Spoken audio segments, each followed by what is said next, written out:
Hi everyone, this is Introduction to JCAATs, a Python-based CAATs. JCAATs involve many AI functions for you to do the data analytic, text mining and machine learning. This is one of a series lessons on the topic of JCAATs. This module is to introduce analyze commands. In this lesson we are going to cover off one of famous digital analysis mechanism, Benford's law. Let's just get started. Benford's law is an observation that in many real-life sets of numerical data, the leading digit is likely to be small.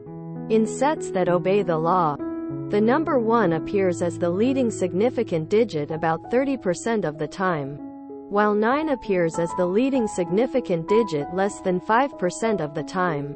The graph to the left shows Benford's law for base 10.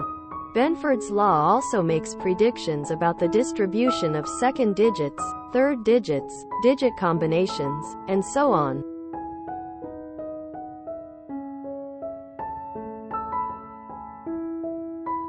We are going to start from the dataset that is a sample data in JCAATs. Make sure you check out videos 1 the module project, and see what you're following along sequentially and you're able to keep pace.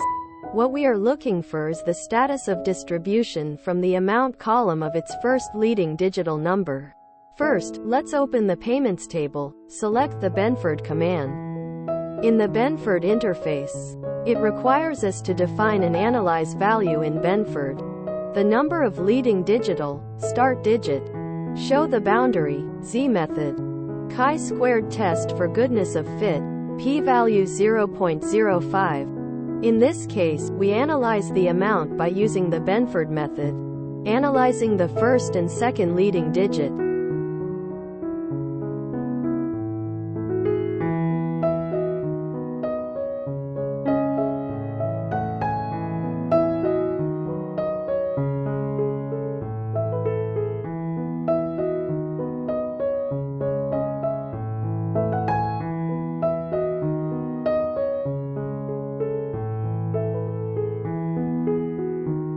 Based on the result we see here is that the Benford command will output the distribution of the first and second leading digit. We could drill down and click on the result of the screening condition to see more data details. We could also see the distribution of the first and second leading digit through the graph.